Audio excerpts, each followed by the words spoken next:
morning, we're taking a turn back towards the way that we formulated these assemblies on Sunday morning up until, it must have been March of 2020.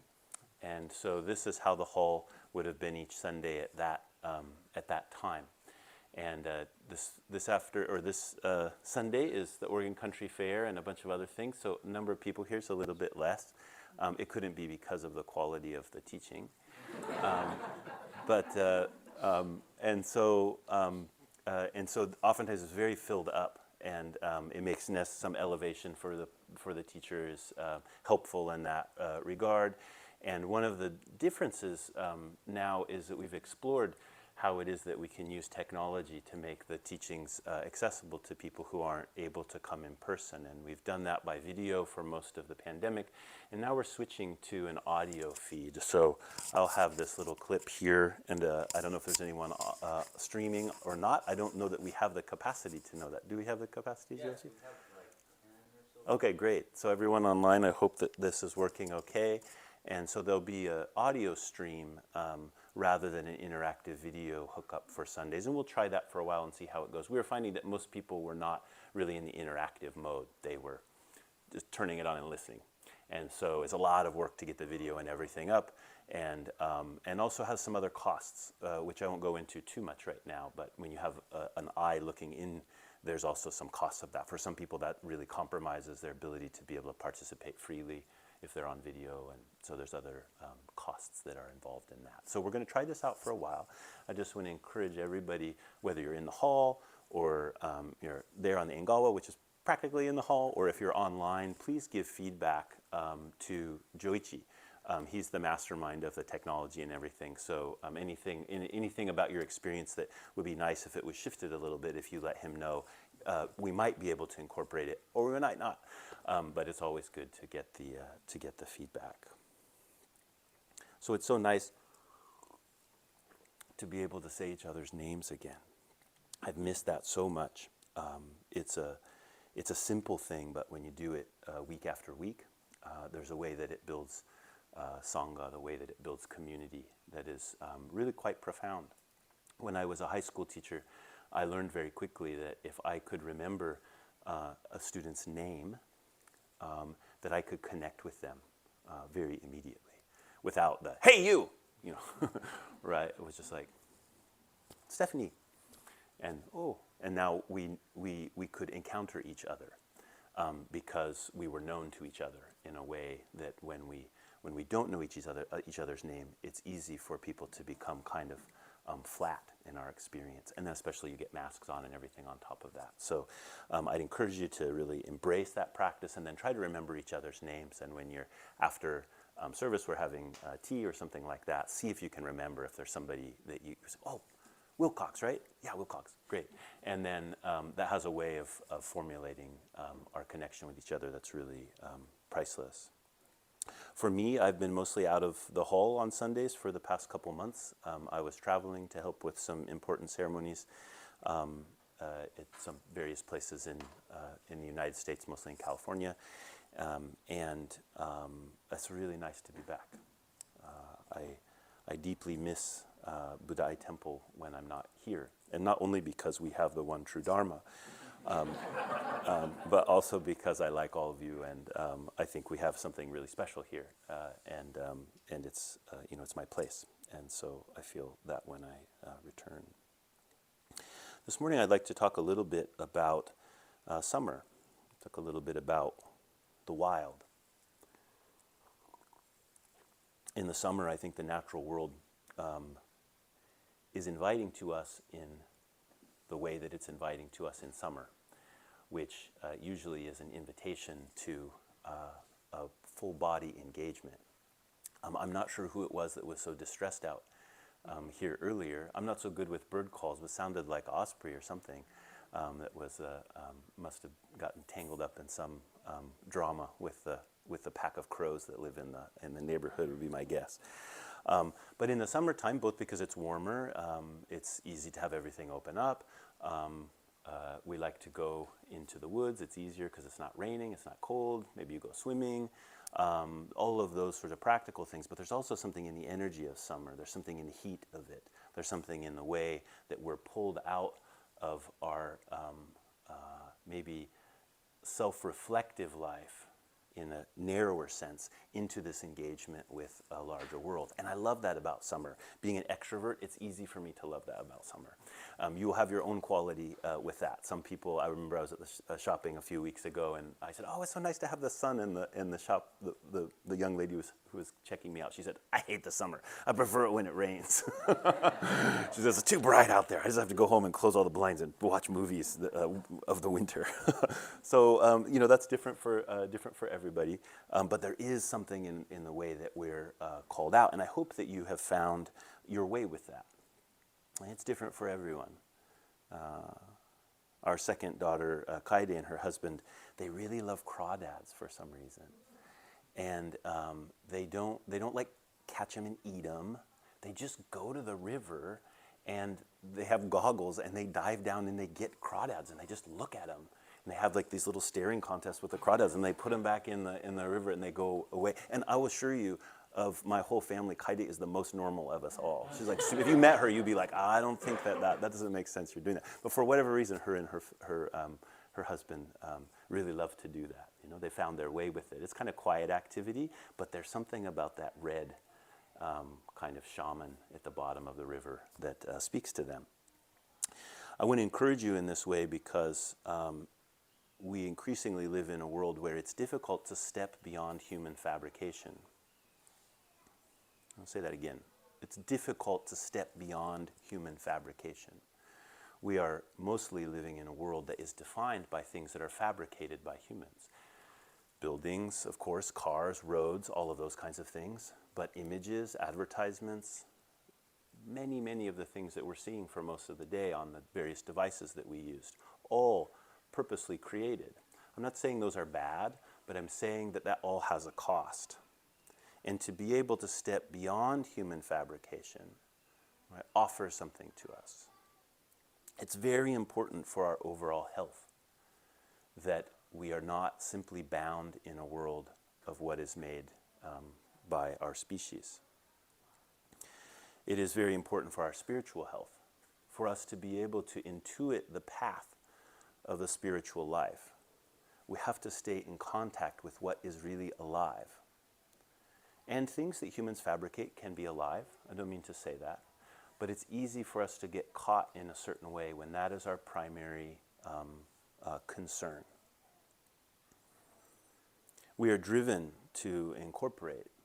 We're driven to appropriate everything that we experience into our view of the world.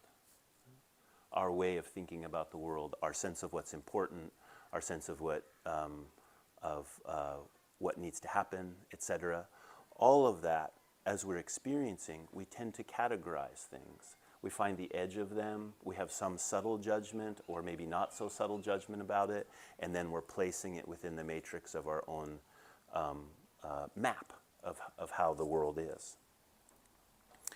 And so because we're driven in that way, we are really kind of given to domesticating the world, to shifting the world so that it corresponds to our needs and to our sense of how it is that it should be. And so I want to play a little bit with that idea of the difficulty of domestication, or what is the cost of domestication. Because as we domesticate things, as we appropriate them, as we incorporate them, it's very easy for them to lose their aliveness, their wildness. I have this little dictionary where you can look up word roots, which is super annoying, I know, when other people do it, but I did it and it was interesting to me, so I'm going to share it with you. Apparently this word comes from that very thing, an animal that is not domesticated. I couldn't pronounce the word, but that's kind of the origins of the word wild. So in a very practical sense, to be able to designate between, okay, what do we have under control? It's alive, but we have it under control, and what do we not have under control? It's living on its own terms, right? Wild and domesticated. Now, this path, spiritual path, is continually unfolding. It's alive. You're alive. I want to encourage you to see that it's important that the part that's alive is not only domesticated, that there is the part that's wild, that you have to relate with, you have to explore, you have to learn from, you have to be in right relationship with, to be able to keep the vitality of life really present for all things, but particularly for spiritual inquiry and spiritual practice, and to try to better understand how it is that we can live this life and live this path of awakening. I want to encourage you to go into what you don't know. Finding the things that you can't grasp, that you can't even find the edge of. This is really important. What can you not incorporate because you can't even find the edge of it? Think about when you walk out into the woods, and I hope that all of you have some chance to do that. And maybe you come to a little vista, and then you look out over the forest. Maybe there's a river there. Maybe you see a bird flying through the air. And one of the things that makes that so magical is you just know, I can't appropriate it. I can't fit it in to my map. It calls me beyond something. It calls me beyond the way that I want to articulate and understand the world. But it's also an invitation. It invites me to step out of the narrow self. It invites me to step out of the small way in which I'm trying to understand the world. It asks me to meet something which is wild. And then when you go back into the forest, hopefully you continue to carry that. I think this is one of the reasons vistas why you're hiking are so nice, because they kind of remind you like, oh, you don't know. And you go back in the forest and you're like, oh, of course I don't know. The forest is just filled with things, but because the trees are a little bit closer, sometimes we kind of, oh, I'm just walking in the forest. You think that, right? There's no such thing as just walking in the forest, right? There's a whole universe there.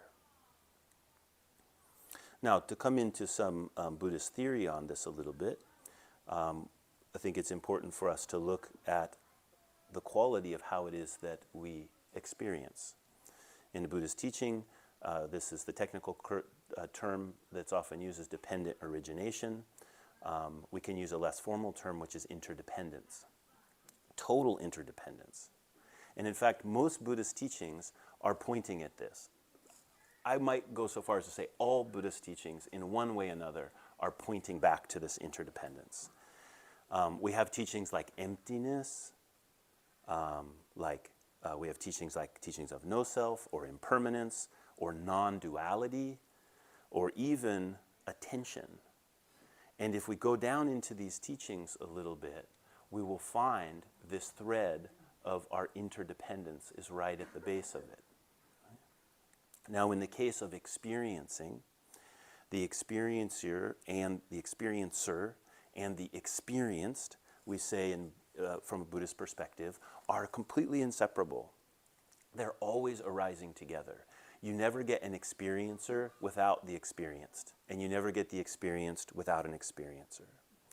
If we look into this in terms of our of the sense world, how it is that we experience things, if you just say, okay, I look at something, and I know I've done this a billion times. If you look at my teaching stick, and you can say, there's a teaching stick. That's the quality of your experience. You're like, Ejo's holding a teaching stick. You can see it. Right? But if you look into that a little bit deeper, it takes a whole lot of things for that experience of this teaching stick to arise. Okay? Of course, it takes your eyes, it takes your optic nerve, it takes whatever that massive stuff in your head is that does these things we don't really understand. Right? It takes light. It takes the consciousness to be able to recognize that you are seeing something, to be able to pull it out from the background of all other things on the visible field. In fact, it probably takes my assertion that this is worth looking at, right? And your acceptance that Ejo at least is saying something and I won't run away right now.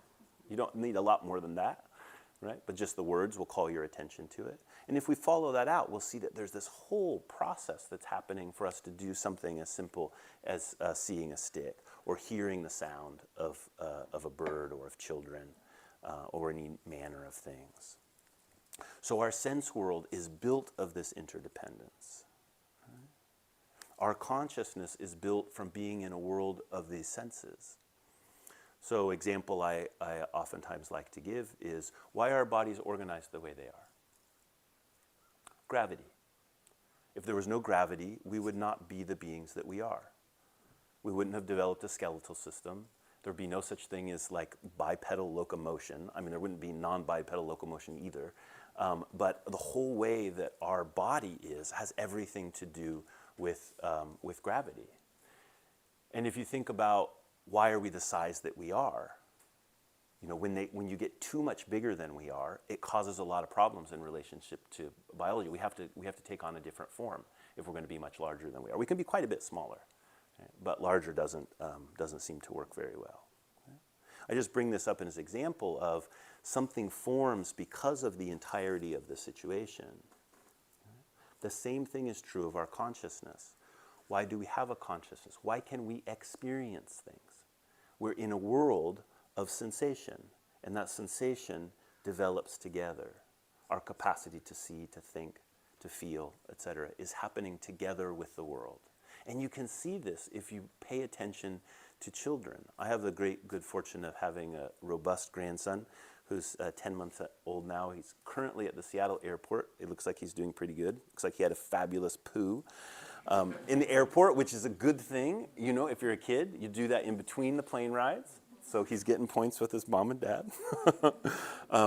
Anyway, but it's been so fun to watch him over the past 10 months since he was born. And you can see these wheels of experience turning and his own sense of agency starting to build in relationship to. And if you've ever had the good fortune of hanging out with babies, you can watch this. And then if you've taken like a child development course or something like that, then you get to really see it. You know, like when object permanence appears, that's just so wild, right? Because object permanence, we just take it totally for granted, right? Like you're not looking at the stick I showed you a couple minutes ago, but you're pretty sure it's still down here somewhere, right? That's called object permanence. That's not something you just have. That's something you develop. Or maybe it's intrinsic, we don't really know, and it switches on at some point. But little kids don't have it. That's why you can, you know, play with the ball and you put the ball under the blanket. They're like, okay, no ball. And I was trying to imagine what his world must be like. These faces just like appear, and they disappear. And they appear and they disappear. But there's no sense that there is a being beyond just the seeing. And then they develop object permanence, and then it's like, oh, Mom, why are you going away? And you know, all of those kinds of things. Okay, my point being, all of that develops together. Even our sense of who we are develops through that same process. We are like, you know, a kidney in a deer. But we think of ourselves as just an entity that's hanging out there in empty space, experiencing things. I'm just like Pac-Man going through, you know, a void and just eating the experiences of things as if they were just little nuggets. But it's much more like, you're much more like being a kidney of a deer. There's this whole living organism which you are a part of. And yeah, you could say that you have your own identity as a kidney, but everything that you experience is that pumping of juices that move through the kidney, right? That's what your experience is, and it's completely enmeshed in all of the rest of this world, which gives you your life, and which you give life. Okay. Now, that's a little bit of a creative way to explain dependent origination. Now, why is this important? I think it's fascinating from an explanatory perspective. It's just like chocolate for the brain. One of my friends used to say, Buddhist teaching is like chocolate for the brain. Just like, wow, all things are intertwined in this way. You might find that really scary, or you might find it really comforting. You find all kinds of different things, right? But I find it like just exciting. But that's not why this is important. Right? It's not important because of the explanatory value or the philosophical excitement that can arise from going into this teaching more deeply. It's important because it has liberating value. It has a value in liberating us from self-grasping and the isolation and suffering that comes from that self-grasping. You know, what will draw us beyond the isolation of thinking that I am simply an experiencer in a world of things that I just kind of go around and experience? That's so lonely to just see it from that one direction. When we change this view, or we change the consideration of how it is that we view the world, these things that are beyond our grasp now become our great teachers. And if we look deeply, we'll see that most things, if not indeed all things, are beyond our grasp. They don't have edges that we can conveniently identify. But it's quite a miracle, because even though they don't have edges that we can conveniently identify, we can meet them. Isn't that crazy? It's like sky. You are a total expanse, right? As your namesake brings you to us as, right? And yet, I can meet sky. This is right here. They're right here. But there's a whole universe there. And you don't even know what it is. So this is where I like to shift from us thinking simply about summer as a time to experience the wild, right? Which I highly encourage you to do. Get out of here, right? Get out. You know, if that's just like going down the Willamette River on your bicycle and jumping in, it's a great way to get out. I think we have many of our friends are experiencing the wildness of the country fair, like I mentioned earlier. We'll go up to the woods, whatever it is, definitely go and experience what is beyond human fabrication. But what I'd like to say here is experience itself is wild if you pay attention to it. And everything is beyond human fabrication if we tune into that. Self and other come together as experience. It's not just a consumptive activity, moment after moment, feeling, right? Moment after moment, meeting something, hearing something, feeling something, tasting something. All of those are completely vivifying if we don't simply try to integrate them into like, this is what my life is, this is what I'm experiencing, I like this, I don't like this, etc., etc., etc.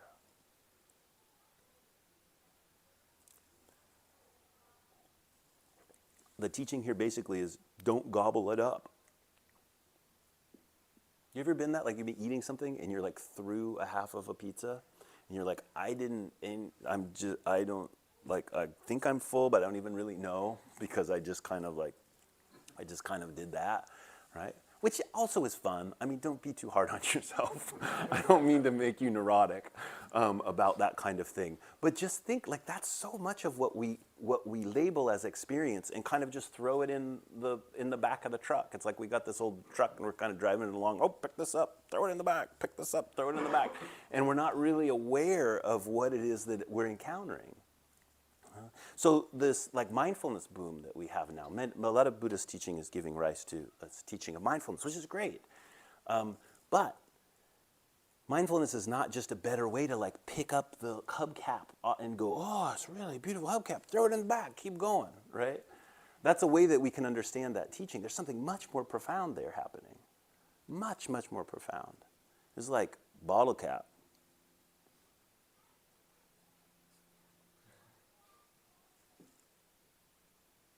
Whoa. Did you say bottle cap or hubcap? I meant hubcap. That's why it's so big. It wasn't. It's not in my hand like this. Could you see it? It's like this. Now you can see it. You couldn't see before because I was saying bottle cap, and you were like, "Why is he holding it like this? A really big bottle?" But well, I meant hubcap. Yeah. Now you can see it.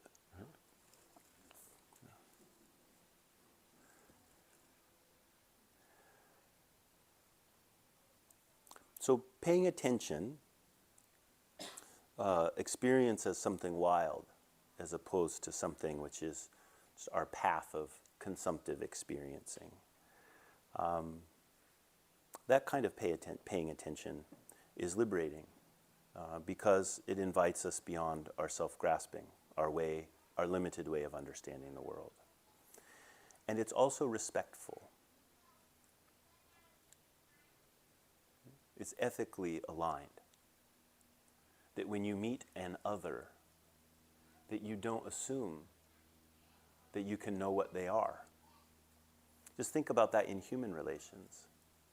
As soon as you assume you know what another person is, you're completely out of ethical alignment. There's absolutely no way to stay in ethical alignment if you have defined another person. The only way to stay in ethical alignment is to recognize they are ungraspable, and that all you get to do is relate to. You don't get to appropriate. You don't get to make them a kind of tool of your designs. Now, those of you who have been lucky enough to been in very deep romantic relationships, you know how challenging this is. Right? Other kinds of relationships too. I'm just referencing that one, okay, as one of the places where love and hate sometimes feel like they're just like hair's breadth apart from each other. Attraction and deep, deep care and desire can turn into repulsion and difficulty and anger so quickly. Right? Now, most relationships are like this if you look at them closely. We're right, there's this knife edge that we're on. It's very orienting to engage those relationships with full integrity and to tell yourself again and again, I don't get to know who you are. You are wild. You're beyond my domestication. And I will treat you as such, knowing that you could harm me and that I could harm you. That's very important. I think sometimes our most important relationships, almost like we're just holding a sharp knife to each other. It's neck. You know, that's kind of a gruesome image, but it's really true. It's like it's that alive. It doesn't always work out, you know, in a permanent type of way. But if we pay attention to what's at stake there, we can really learn something and support each other, regardless of how the relationship unfolds over time.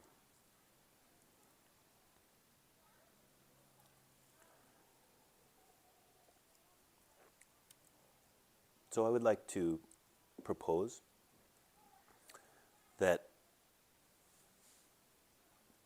to walk beyond this human fabrication, to be renewed by, to be vivified by the real splendor of life, we have to begin relating with other as a true relationship of non-control. And that comes right down to the way you regard your experience. As you're experiencing something, do you regard it as your experience, which now gets filed into the understanding, have gotten it, it satisfied me or not satisfied me categories, or can I experience it more directly than that? Can I rely on it? Can I ask it? Will you allow me to see you? Will you allow me to be present with you? You see how that's different than just, oh, I came to the vista. I've seen it. Oh, life is so good. I'm so glad I live in Oregon. Instagram. Right? You know, if you're not doing it literally, there's a reason people are so addicted to that. It's because you do it before there's an app, right? You're doing that before there's an app. The app just, you know, like brings it into another kind of like self-reflect or self-supporting loop, right? So this is the way we're oftentimes working in our consciousness. This is one thing that I find so frustrating about these boxes, these demon boxes, because they're just like a mirror of our minds. They're just doing what we all do anyway, right? But now they're showing you in this kind of hyper, kind of ratcheted up way. So look at that, explore it, play with it. When you come across an experience that's particularly difficult, or an experience, I would say particularly in the summer, look for those experiences that are particularly beautiful. The thing you're called to. Is it a crawdad, right? Is it canoeing across a lake? Is it jumping in the water? Is it the flowers? Is it the birds? Whatever it is. Regard that experience. See how it is that you're treating it. See how it is that you're working with it. And see what you can shift there. And then see how that is different. See how it's different in your own life when you turn those dials in a little bit different way. And anyway, then let me and everybody else know how that's going. We have a little time for some questions or comments.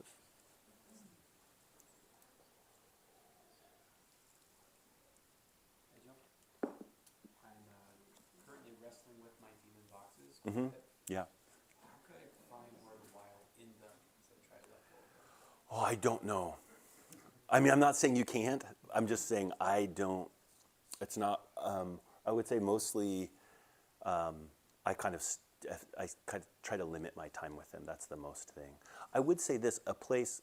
I'll just throw this out here. I don't know if it's helpful or not. A place that I really love the computer is in its capacity to show many, many images, and I think that's really its like one of its really kind of grab you and hold you in a little space possibilities. But it's also this place where it opens up into all of these things. So what I'll do if particularly when I'm interested in iconography, and I'm studying some Buddhist teaching or a bodhisattva or the teachings that come from a certain place, I do Google image searches. And when I'm doing that, I'm looking for resonance. I'm feeling for resonance, I should say. And in that feeling for resonance is very different than the way I'm tumbling through Amazon when I'm looking for a book, or not even, like, it's not even a book I know what it is, but I just want to fill the hole of I need to buy another book. For whatever reason, I don't know why that's my thing, but when I'm looking for resonance, it's a very different type of activity. And the Google search will pull up all kinds. If I put in, 1,000-armed Avalokiteshvara and do an image search, just cascades of those will come. Almost none of them resonate with me. But if I go through that and then I feel for where the resonance is, and I follow that resonance, then there's an opening up that really is, that's wonderful. I think part of it, we were talking about this at breakfast this morning, I think part of it is the difference of my own participation in the exploration as opposed to being fed by an algorithm that's figured out what it is that will get me to pay attention to something longer, because the things I'll pay attention to longer oftentimes are just my domesticating mind, the thing that I want to get nailed down. I'll click on those real quick. So I think the algorithm feeds me a lot of those bits, and not as many of the others. And so that's a way that I find some feels like authentic journeying, through the computer. But yeah, please study it more, and then you can teach other people about how to do that.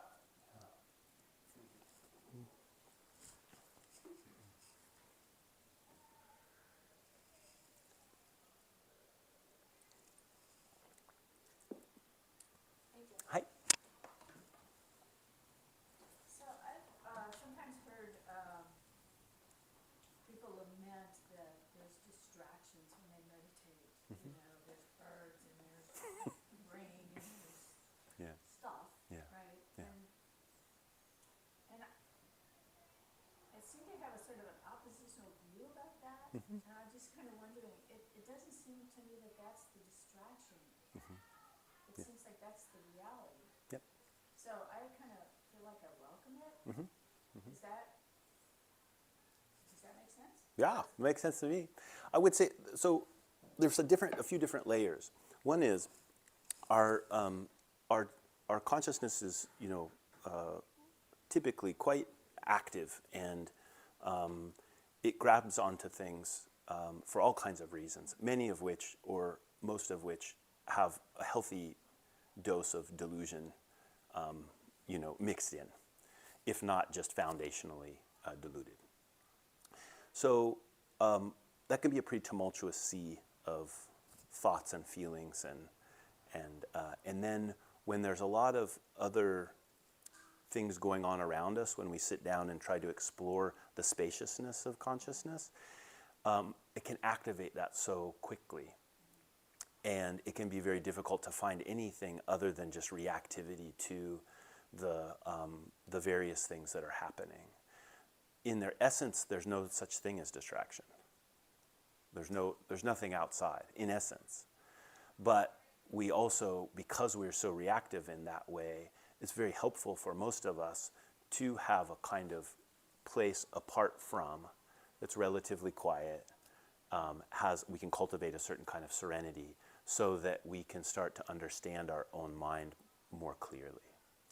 And so that's where I think when people say distraction, that's, if you're cultivating that kind of quietness, then the lawnmower or whatever it is that happens, sometimes it's just rawly painful. Like there's some frequencies which just excite your body and your mind in a certain way, and just sitting with those for a long period, like say leaf blowers. Especially the old ones. The ones they have now are a little bit better, but the old school ones that they made illegal, those were hardcore. Or like a chainsaw, At least a chainsaw you feel like, I think it has to be happening that way. A leaf blower, I just kind of feel like it doesn't. So there's all this intention that's in it too that's distracting, my own kind of biases. But anyway, just to say, I think that, I don't want to downplay the importance of that, because there's a lot of healing that happens through being able to create that kind of a place. And so sometimes we really need to say, I have to put aside those distractions so that I can find my way through the turbulence of a situation. And that sometimes that's the most respectful thing to do to something that you're really, to tie it back to what I was saying today, something wild, something that's beyond my control, I don't know the edges of. Sometimes the most respectful thing to do is, would you stay over there? I'm going to go over here. And not to think that we can incorporate everything, or that we can just put up with everything, or we can be in right relationship with everything all the time. Or to recognize the limitation is, I think, important. So I oftentimes, will encourage people, if something's really distracting, see if you can get it out of the picture for a while. But then the thing you got to be careful of is don't grab on to the world that you've made, which doesn't have those distractions. There's a old story of a Korean monk who was living in a city temple. One of my Korean teacher friends told this to me, and said that the monk was sitting in the city temple, and there's too much noise, the hustle and bustle of the city. So he moved to the mountain temple.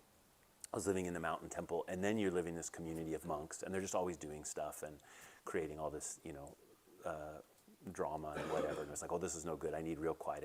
So then he moved up to the hermitage up in the mountains by himself, and then he's sitting, and he heard the clock. He brought a clock with him.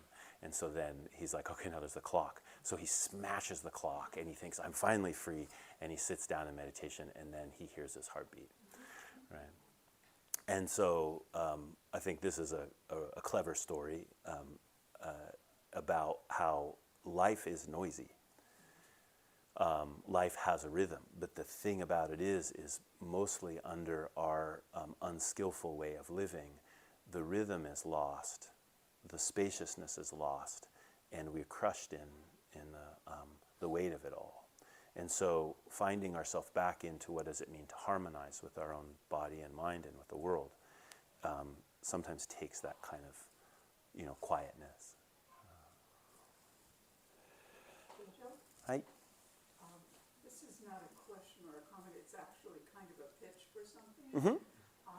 I went forest bathing a couple of weeks ago with our very own Anu, who's been conducting these. Uh-huh. And so I couldn't not remember that experience. And this was like, grooved in, so to speak. Mm-hmm. So I recommend it. It was at Mount Pisgah, and it was one of those days that had been overcast, and then the afternoon cleared off and was a perfection temperature.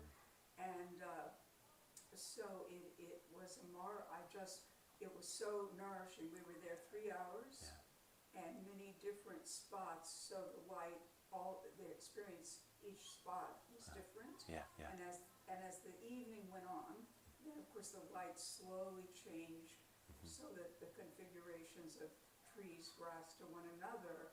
So I just had to make a pitch for it. I highly recommend it, and we have it here offered amongst ourselves. I was gonna announce afterwards. Yeah, yeah. You're most welcome. Did you happen to see the coyote when you were there? No. There's a coyote that's been hunting there in the field. It's on the flatlands towards the river.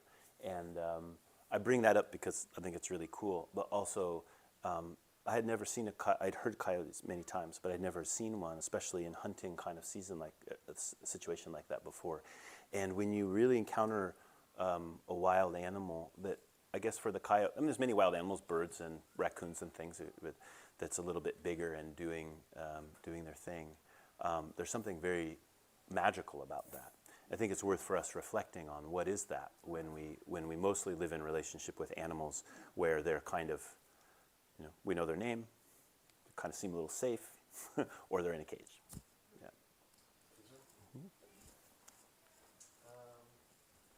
Touching on like a couple things that you mentioned, like I feel like I have this oppositional forces in my investigation of life. Yeah. And one is like the wild, the appreciation, and one is like the kind of like the more intellectual, like brain candy thing. They seem to like kind of fight a little bit. And so like an example, like the object permanence that you were mentioning, watching. Yeah. Like when I tune into object permanence in my own life, and I watch it do its dance of whatever, its flickeringness, it seems so special, so wild, that like that seems to like invalidate any kind of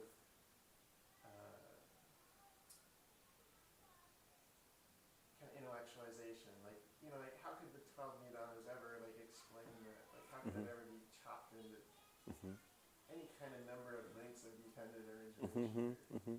But then on the other side, it's like, well, wait, am I just being so sentimental about it? And I'm missing some insight into what's actually going on? Yeah. So this is where I'd point you, is that we're actually free. And all of those teachings or concepts are also free. What I mean by free here is that they are luminous in their place, but they are not bound by the place that they appear. So even if we look back, like the 12 link chains of dependent origination was a very specific teaching. It's not always 12. Sometimes it's 8. If you read in the Pali Canon, for example, sometimes it's 7. It's different numbers. It shifts and changes at times. It's codified as the 12 link chain of dependent origination. But there's a principle that's alive there. But a principle is not something that can exist apart from its manifestation. It's not like there's a principle and then it manifests. They come together. That's what I mean by its freedom, is that they can move all the time. So in the intellectual investigation of it, when we develop that capacity to move with its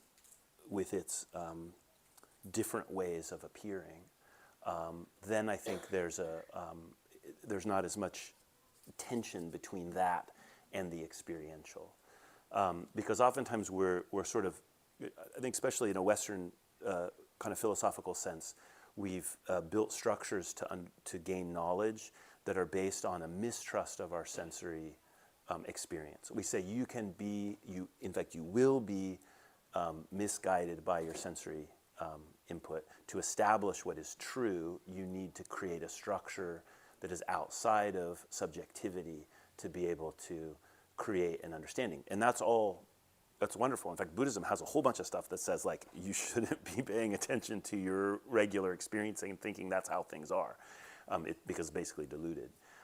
But what it doesn't do is try to say, okay, here we'll create this objectified sense of what is real. And I think that's what I'm suggesting here is there's a pathway from that kind of investigation of knowledge that is independently verifiable to something which is more flexible and is in between this kind of strong allegiance to a subjectivity and an objectivity. And it comes right here in this place where the subject and object are they're not separated. They're held in relationship to each other throughout the investigation, rather than just saying, well, I felt it this way, it must be true, or we did an experiment and it must be true, that there's some place where we don't separate those. I'm just kind of coming off the top of my head there, but maybe there's something there for you. Scott. I wanted to ask, where in my life can I find this wildness without going into the wild? You know, like for me, and I know a lot of other people, my life is just full and busy, and I feel really called this summer to find that wild, but I just don't have the time. Yeah, just go outside. I mean, I think that's one of the things that we don't, that we're really limited by. If we have the time, we have the resources, I went up to Clear Lake on Friday, it was great. I hope that your life gets into a shape where you can do that when you feel like it. And it probably will take some time. I had many years in my life where I couldn't just go, okay, yeah, I'm going to go to Clear Lake. But we're surrounded by it. And we're surrounded by it by this wildness, even if we're in the center of a massive city. I lived in Tokyo for a number of years. And it's just all over the place. We can't really control everything. And so here in the Willamette Valley, I would say, there's a beautiful river right here. There's parks all over the place. Even if you can get an hour, 45 minutes, and just put yourself in a place that is outside of human fabrication as much as you can. Maybe there's a sidewalk, but you're paying attention to something that hasn't been, so built. And then particularly when you're in these kind of environments, narrow in on things. The plums which you so skillfully canned last year, they were green when we spoke on Thursday, and now they're just starting to be yellow, right? So that's amazing. Or the ladybugs that are, just now coming out of all their little packages. What do you call those things? Chrysalis or cocoons? Yeah, they're coming out. Or my wife also just found all these dragonfly larvae in the little pond we have in the back of ours. It's not even a pond, it's just like, it's some water in a little shallow thing. Right. So all of this is here. And we don't have to go into, what I was saying today, a vista in the woods or any of those kinds of things to be able to tap into that. The main thing, though, is just look for the thing that you resonate with and that draws you beyond your need to own, to incorporate, to appropriate, to make it the experience that gets you whatever. Meet it on its own terms. Be interested in it in its own wondrousness. And then it becomes a real medicine to your, there's a real right relationship there that can be hard to experience in other places. And you have gotten to meet fire in this way, right? This guy's training as a firefighter. And so when you meet fire, what's that like? Yeah. And you're there to, my guess is if you only think in terms of how do I control it, you probably can't do your job. You probably have to think in terms of like, how do I relate with it? And I've got to do something different. I have to have a deep respect for it, right? Yeah. So maybe that could be a clue for you in what, these ladybugs are also fire. They just don't, they're not so apparently luminous as the flame. But if we shift our way of looking at them, they are very